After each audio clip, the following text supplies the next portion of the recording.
Hello friends, हमारे channel में आपका स्वागत है।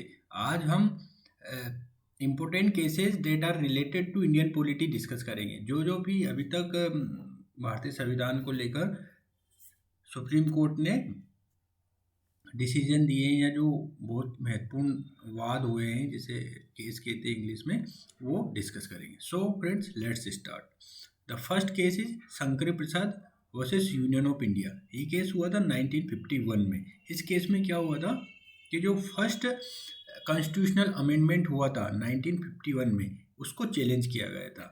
इस अमेंडमेंट में क्या हुआ था, बहुत सारे प्रोविजंस जोड़े गए थे। जैसे संविधान की नौवीं अनुसूची जोड़ी गई थी, नाइन्थ नौवीं अनुसूची जोड़ी गई थी। हाँ, this act changes the several provisions of Indian constitution particularly related to the fundamental rights of the citizen. जो मूल अधिकार थे उनमें परिवर्तन को लेकर भी इसमें प्रोविजंस जोड़े गए थे। Shankari Prasad, the petitioner of this case, challenge the first amendment act, arguing that it violates the fundamental rights particular to his right to property.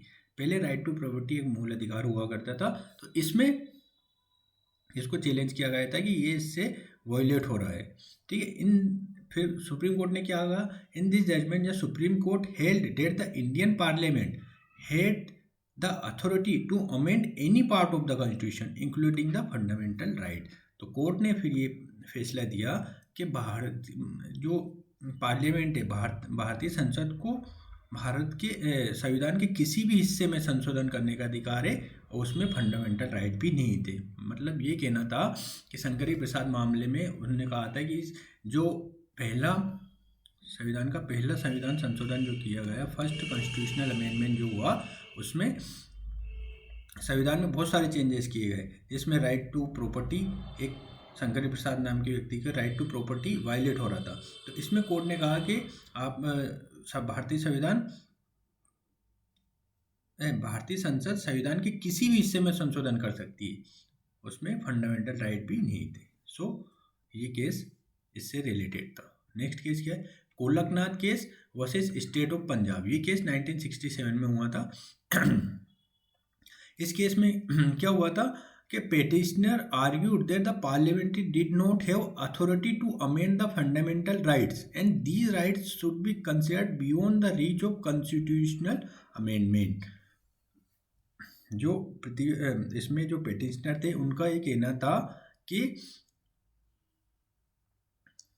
संसद को ये अधिकार नहीं है कि वो फंडामेंटल राइट्स को अमेंड कर सके, और ये जो है फंडामेंटल राइट संविधान संशोधन की सीमाओं से परे हैं। मतलब फंडामेंटल राइट्स को अमेंड या संशोधन नहीं किया जा सकता, ये इनका कहना था। किनका? गोलकनाथ जी का। कोर्ट ने क्या कहा, the supreme court in this judgment 1967 वाले में ruled in the favour of the petitioner, जो इनके पेटिशनर के पक्ष में फैसला सुनाया। The court held the parliament could not amend the fundamental rights. Court ने कहा कि पार्लियामेंट जो है फंडामेंटल राइट्स को अमेंड नहीं कर सकती, as it would violate the basic structure and the framework of the constitution। उन्होंने कहा कि इससे, कोर्ट ने कहा कि इससे जो बेसिक स्ट्रक्चर है संविधान का, वो प्रभावित होगा, है ना। The decision asserted that the fundamental right was unamendable by amending process described in the article 368 of the constitutional। उन्होंने ये कहा,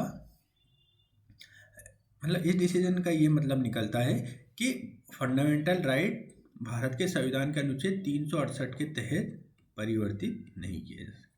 ठीक है। तो इन्होंने कहा, अब इसी के पक्ष में फिर भारतीय संसद ने कुछ संविधान संशोधन किए थे, जो आर्टिकल 13 में दिए हैं। अब ठीक है, तो ये इस तरह से महत्वपूर्ण केस था, और यहाँ से बेसिक स्ट्रक्चर जो इन्होंने बोला है कि वायलेट द बेसिक स्ट्रक्चर, यहाँ से बेसिक स्ट्रक्चर का निर्माण की प्रक्रिया शुरू होती है। तो आगे चलकर जब केशवानंद भारती केस आता है 1973 में, तो इसकी बात स्पष्ट हो जाती है बेसिक स्ट्रक्चर की। तो क्या था केशवानंद भारती केस, ये हम जानेंगे। The key issue of the heart of the Kesavananda Bharati case was the extent of the amending power of the Indian parliament, particularly whether the parliament could amend any part of the constitution including fundamental rights without any restrictions. इस case में ये हुआ था, क्या भारतीय संसद संविधान के किसी भी हिस्से में संशोधन कर सकती है, यहाँ तक कि फंडामेंटल राइट्स में, बिना किसी रेस्ट्रिक्शंस के, मतलब कोई भी सीमा कुछ भी कर सकती है क्या, ऐसा कुछ, ऐसा ये केस हुआ था। तो फिर इसमें इस जजमेंट में सुप्रीम कोर्ट ने क्या कहा, the court ruled in the favour of Kesavananda Bharati, Kesavananda Bharati के पक्ष में फैसला सुनाया और कहा कि the court held that a parliament power to amend under the article 368 is not absolute, ये एब्सोल्यूट नहीं है, मतलब कुछ भी संशोधन नहीं किया सकता है। आप जब मतलब संसद चाहे कि हम मूलाधिकारों को समाप्त कर दे, तो ऐसा नहीं कर सकते, क्योंकि वो एब्सोल्यूट नहीं है, कोर्ट ने कहा इस केस में, केशवानंद भारती केस में।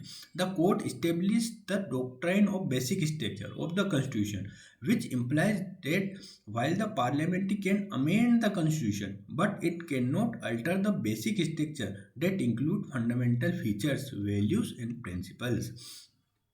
तो कोर्ट ने इस जजमेंट में एक डॉक्ट्राइन ऑफ बेसिक स्ट्रक्चर, आधारभूत ढांचे का सिद्धांत प्रस्तुत किया और उन्होंने कहा कि जो भारतीय संसद है वो मतलब संविधान के बेसिक हिस्से में परिवर्तित नहीं कर सकती, जो फंडामेंटल फीचर्स और वैल्यूज और प्रिंसिपल है संविधान के, उनको कम नहीं कर सकती।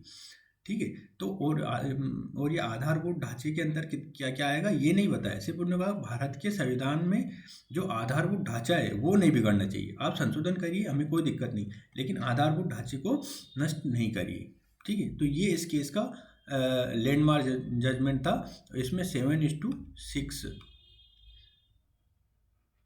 मतलब 7:6 में केशवानंद भारती के पक्ष में जजेस ने फैसला सुनाया था, मतलब 13 जजों की टोटल बेंच बैठी थी इसमें। ठीक है, नेक्स्ट केस आता है Maneka Gandhi versus union of India, ये 1978 में हुआ था। ये केस जो हुआ था ये आर्टिकल संविधान के आर्टिकल 21 है ना, आर्टिकल 21 से संबंधित था, जीवन के अधिकार से संबंधित था। This case involve the Maneka Gandhi an Indian citizen whose passport has been impounded by the Indian government without having her an opportunity to be heard. मतलब जो मेनका गांधी थी, इनका जो पासपोर्ट है उस जब्त तो कर लिया था किसने, भारत सरकार ने, और इनकी बातों को सुने बिना। ठीक है, तो ये क्या इन्होंने क्या किया, इन्होंने सुप्रीम कोर्ट में केस कर दिया। फिर सुप्रीम कोर्ट ने क्या इसका रिस्पॉन्स दिया है, क्या जजमेंट सुना है इस केस में, the supreme court in his judgment ruled in the favour of Maneka Gandhi and expanded the scope of interpretation of article 21 of the Indian constitution. The court held that the procedure established by law in Article 21 of the Indian Constitution be right and fair।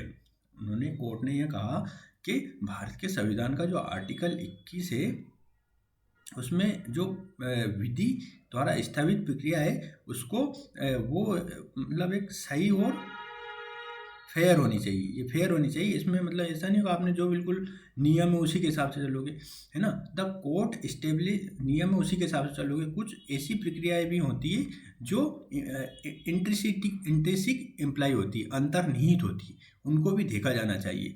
तो this case establish the concept of the due process of law, है ना, है ना। तो ये due process of law court ने establish किया, है ना, ड्यू प्रोसेस ऑफ लॉ। इसमें क्या कहते हैं, विधि की सम्यक प्रक्रिया कहलाता है ना, ड्यू प्रोसेस ऑफ लॉ।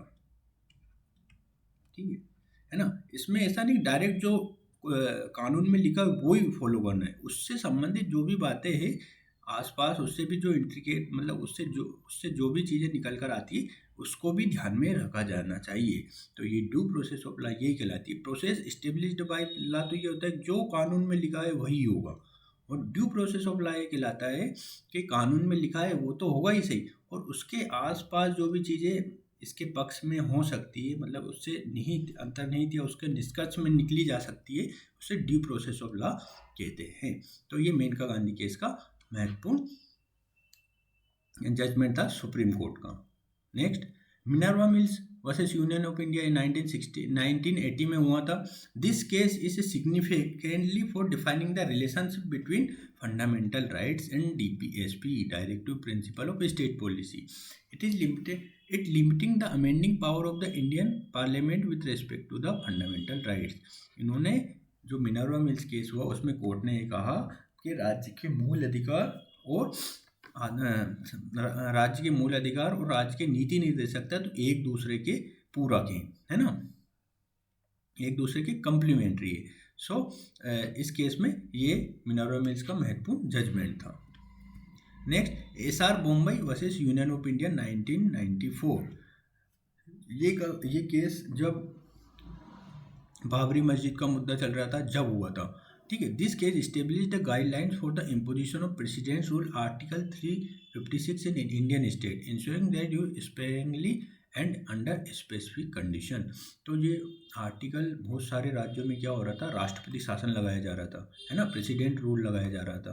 तो इससे ये क्या हुआ था कि आर्टिकल 356 का दुरुपयोग की संभावनाएं बढ़ती जा रही थी। तो कोर्ट ने एसआर बोम्बई केस, ये कर्नाटक के थे, एसआर बोम्बई केस में इन्होंने सुप्रीम कोर्ट ने कहा था कि आर्टिकल 356 का प्रयोग संयमित रूप से और विशेष कंडीशंस में होना चाहिए। ऐसा नहीं कि आपका मन पड़ रहा है कि यहाँ पे राज्य में कानून व्यवस्था खराब हो रही तो लगा दो। आप किसी दल के सदस्य और विपरीत दल की सरकार है वहाँ पे, तो यहाँ पे राष्ट्रपति शासन लगाओ, ऐसा नहीं होना चाहिए। आपको आर्टिकल 357 का सम्मान करते हुए एक जो उसमें कंडीशंस दी गई है कि जो कंडीशंस दी गई उसके हिसाब से लगाना है ना, उस हिसाब से संयमित रूप से लगाना है, ऐसे ही नहीं लगा देना। ये एसआर बोम्बई केस का सुप्रीम कोर्ट में जजमेंट था, ठीक है। नेक्स्ट क्या है, Vishakha versus state of Rajasthan, ठीक है। ये एक विशाखा गाइडलाइन के बारे में भी जाना जाता है। ये जो सेक्सुअल हरासमेंट होता है वर्क प्लेस पे, है ना, उसके बारे में था। The landmark case laid down the guidelines of prevent sexual harassment to work place making it mandatory for organization to have mechanism to place to address such issue, है ना। इस केस में कहा गया था कि जो संस्थान होते हैं उनको कार्यस्थल पर यौन शोषण रोकने के लिए कुछ मैकेनिज्म अपनाए जाने चाहिए, उसके संबंध में गाइडलाइंस दी। किसने? कोर्ट ने दी, इस तरह से किया जाना चाहिए। तो ये Vishakha versus state of Rajasthan का केस था 1997 में। Next, Kuldeep Nayar versus union of India. ये भी महत्वपूर्ण केस है जो भारत में राइट टू इंफॉर्मेशन के बारे में आगे बात बढ़ाता है। राइट टू इंफॉर्मेशन के इम्प्लीमेंटेशन में इस केस की बहुत महत्वपूर्ण भूमिका रही। This case recognized the right to information as a fundamental rights under the Indian constitution which laid the foundation for the right to information act 2005, ठीक है। तो ये case Kuldip Nayar versus union of India इसलिए जाना जाता है। Next, Navtej Singh Johar versus union of India 2018, ठीक है। This case decriminalize the constitutional homosexual acts by striking down the article section 377 of IPC Indian penal code which had criminalize the homosexuality. इस case में क्या हुआ था, नवतेज सिंह जौहर केस में कोर्ट ने जो 377 आईपीसी की धारा है इसको खत्म कर दिया। और ये खत्म कर दिया, और ये किससे संबंधित थी? ये थी कि अगर कोई से मतलब होमोसेक्सुअल होगा या होमोसेक्सुअलिटी करेगा, मतलब से संबंध बनाएगा, एक लिंग के साथ समान लिंग के साथ संबंध बनाएगा, तो उसे क्रिमिनल अपराध दिया जाएगा, क्रिमिनलाइज किया जाएगा, उसे दंड दिया जाएगा। तो कोर्ट ने इसको ख़त्म कर दिया कि ऐसा नहीं हो सकता, सबको जीवन का अधिकार, अपनी इच्छा के अनुसार कार्य करने का अधिकार है। तो उसने कर दिया, इसको हटा दिया। अब इससे क्या मैटर बना, इससे आगे ये मैटर बना कि जो LGBT कम्युनिटी है, लेस्बियन, गे, बायसेक्सुअल, ट्रांसजेंडर ये कम्युनिटी, ये भारत में विवाह जो राइट टू मैरिज है इसको आगे बात बढ़ाने लगी, ठीक है, आगे बात बढ़ाने लगी। और अभी रिसेंट में एक जजमेंट दिया है सुप्रीम कोर्ट ने, उन्होंने कहा कि भारत में शादी का अधिकार को कॉन्स्टिट्यूशनल वैलिडिटी नहीं है। मतलब आप चाहो कि समान लिंग वाले शादी कर ले, उसको हम लीगल राइट दे दें, तो उसको भारत ने मना कर दिया है। तो ये एक बात कॉन्ट्राडिक्ट हो रही है सुप्रीम कोर्ट की। यहाँ तो वो इसको हटा रहे हैं 370 को, और यहाँ ये बोल रहे हैं कि जो समान लिंग वाले हैं वो शादी नहीं कर सकते। तो इस तरह से थोड़ा कॉन्ट्राडिक्शन हो रहा है। तो ये बहुत सारे इशू इसमें इंडियन सोशल कंडीशंस को भी ध्यान में रखा गया है, तो उसके बारे में ये बताया गया है। तो अब देखना होगा कि अब आगे क्या होता है। वो कोर्ट ने ये भी कहा है कि जो समान लिंग वाले हैं वो आर्टिकल 19(1)(c) के तहत संघ बनाने का अधिकार रख सकते हैं, लेकिन शादी नहीं कर सकते।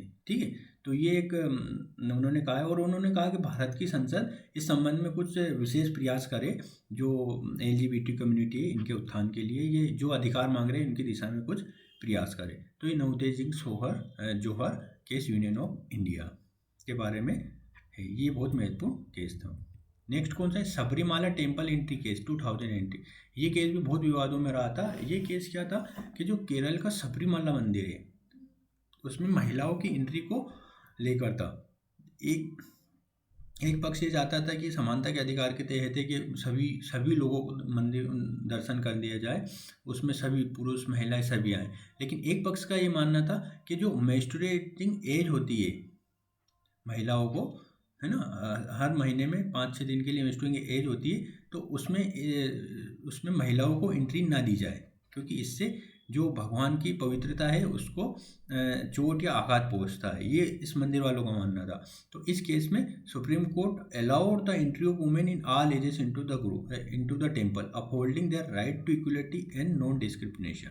और फिर सुप्रीम कोर्ट ने अलाउ कर दिया था कि ये राइट टू इक्वलिटी और non discrimination, right to equality सभी का है, नॉन डिस्क्रिमिनेशन नहीं होना चाहिए, इसमें सभी को अलाउ कर दिया था।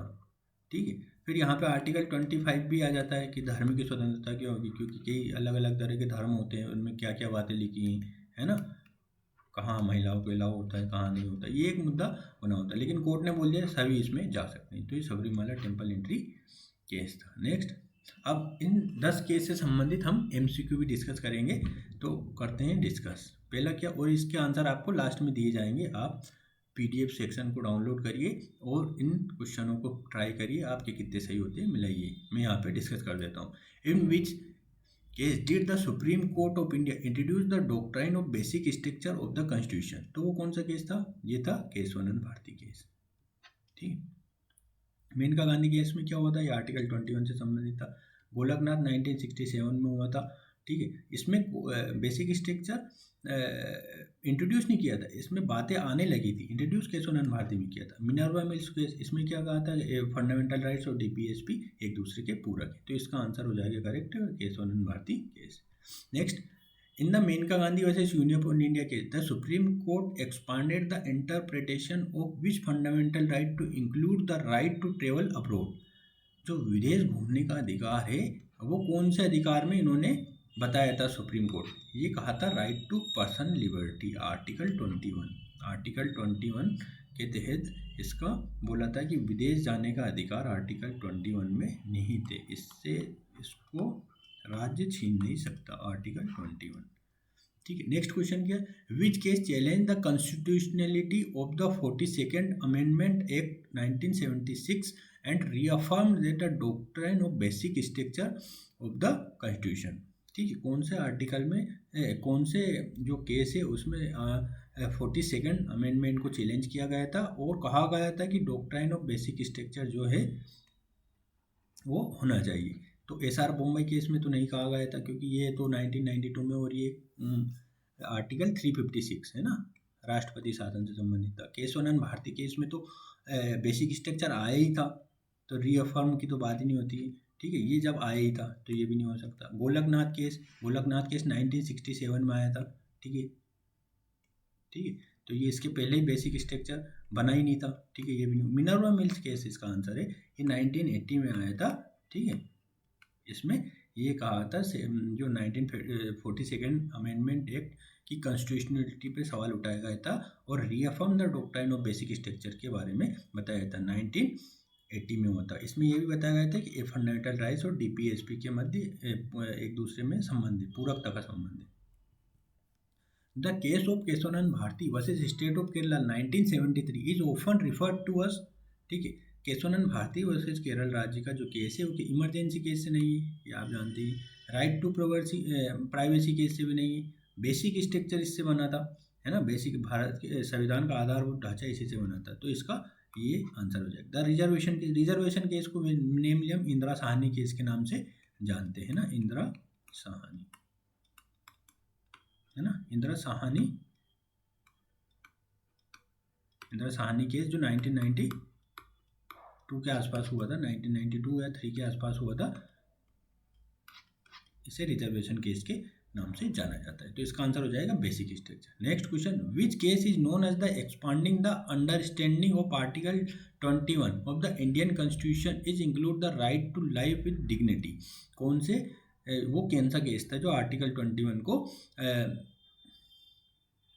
जीवन के अधिकार को डिग्निटी के साथ जीने का बताता है? तो केशवानंद भारती केस में क्या बताया था, ये तो पता ही है, बेसिक स्ट्रक्चर संबंधित तो ये नहीं था। मेनका गांधी केस में ही कहा गया था आर्टिकल 21, जब वो विदेश जाने वाली थी तो उनका पासपोर्ट रख लिया गया था, तो फिर कोर्ट ने कहा था कि प्रत्येक व्यक्ति को राइट टू लाइफ और विद डिग्निटी के साथ जीवन को अपने गरिमामय पूर्ण जीने का अधिकार है। तो मेनका गांधी केस में कहा गया था। ठीक है, तो इसका आंसर ये हो जाएगा। गोलकनाथ केस अभी अपन ने डिस्कस किया है, मिनर्वा मिल्स केस भी अभी अपन ने डिस्कस किया है। ठीक है, तो इसका आंसर हो जाएगा बी। ठीक है, तो ये सब 5 क्वेश्चन डिस्कस किए थे, 5 क्वेश्चन के ये आंसर है। ठीक, तो इसका आंसर ये बी है। ठीक, गोलकनाथ केस 1967 में होता है, मिनर्वा मिल्स 1980 में होता है, ये मैं बता चुका हूँ। ठीक है, अब इसका आंसर एक डिस्क्रिप्टिव क्वेश्चन की इसी बेसिस पे हम डिस्कस करेंगे। क्वेश्चन क्या है, explain the doctrine of the basic structure of Indian Constitution, discuss its origin, evolution and significance in the shaping the constitutional jurisprudence of India. Provide the example of landmark judicial decisions where the doctrine has been applied and its impact on the constitutional framework. ये 250 शब्दों में 50 शब्दों में और 15 mark का question है।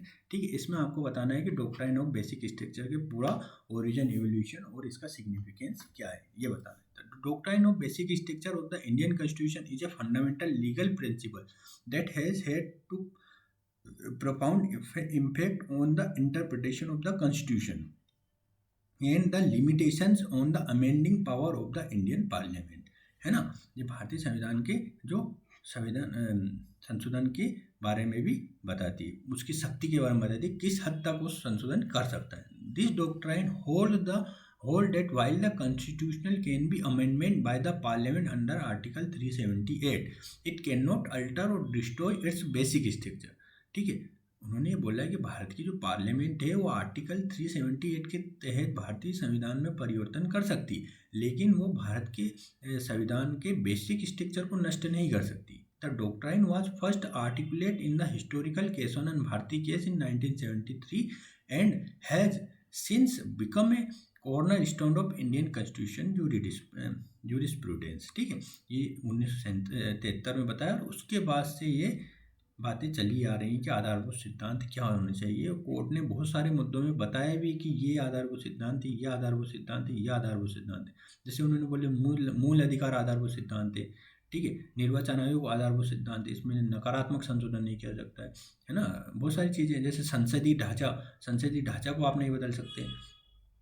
ठीक है, ओरिजिन ऑफ द डॉक्ट्राइन क्या है, कहाँ से शुरू? The concept of the basic structure was first introduce by the supreme court in the Kesavananda Bharati case where it was argued that certain fundamental features of the Indian constitution were beyond the amending power of the parliament. जैसे article 21 जीवन का अधिकार है। जीवन का अधिकार क्या है? तो भारतीय संसद चाहे कि जीवन के अधिकार को समाप्त कर दे तो ऐसा नहीं कर सकती। क्यों नहीं कर सकती? क्योंकि इसे सुप्रीम कोर्ट ने आधारभूत ढांचा बना दिया है। These features were believed to be intrinsic to the constitutional identity and its adherence to the core principles such as the democracy, secularism, federalism and the separation of powers।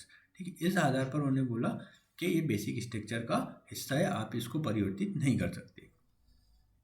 Evolution और significance क्या है? The doctrine of the basic structure has evolved over time as various cases and judgment have clarified its scope. Some landmark judgment apart from the Keswanand Bharati that have contributed to its evolution including the Minerva Mills के 1980 में बताया था, मैंने जो बताया fundamental right और DPSP में एक दूसरे के पूरक होने चाहिए। ठीक है, वामन राव केस आया था 1981 में, ये भी इस इवोल्यूशन ऑफ बेसिक स्ट्रक्चर में काफ़ी महत्वपूर्ण भूमिका निभाता है। The doctrine's significance lies in the role of check on arbitrarily constitutional amendment that could undermine the fundamental principles and values of the constitution।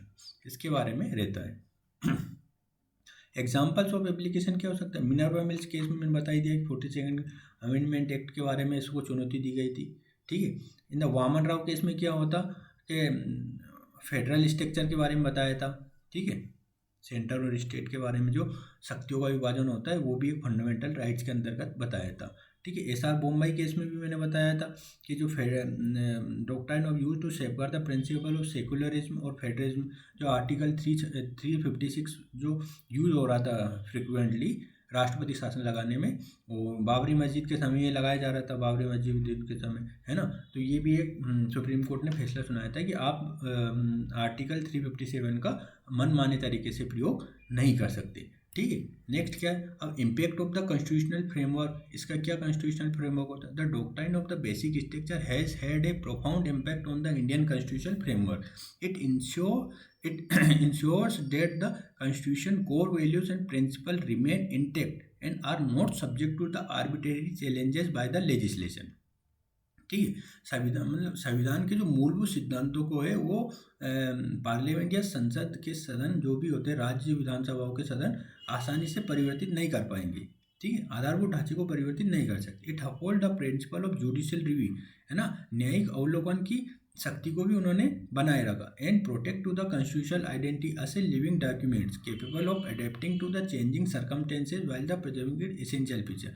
उन्होंने कहा कि भारत का जो संविधान है एक जीवित दस्तावेज है, इसमें सकारात्मक परिवर्तन किए जा सकते हैं और नकारात्मक परिवर्तन को कम किया जा सकता है, मतलब नकारात्मकता को हटाया जाए और सकारात्मक तत्वों को जोड़ा जाए, ठीक है। In conclusion the doctrine of the basic structure of the Indian constitution is a critical component of constitution law in India. It acts as a safeguard against the excessive or arbitrary amendments, maintaining the constitution's foundation principle and ensuring its stability and continuity. So इसमें ये पूरा बताया गया कि भारत का जो doctrine of basic structure है इस क्वेश्चन में पूरी तरह से डिस्कस किया गया है।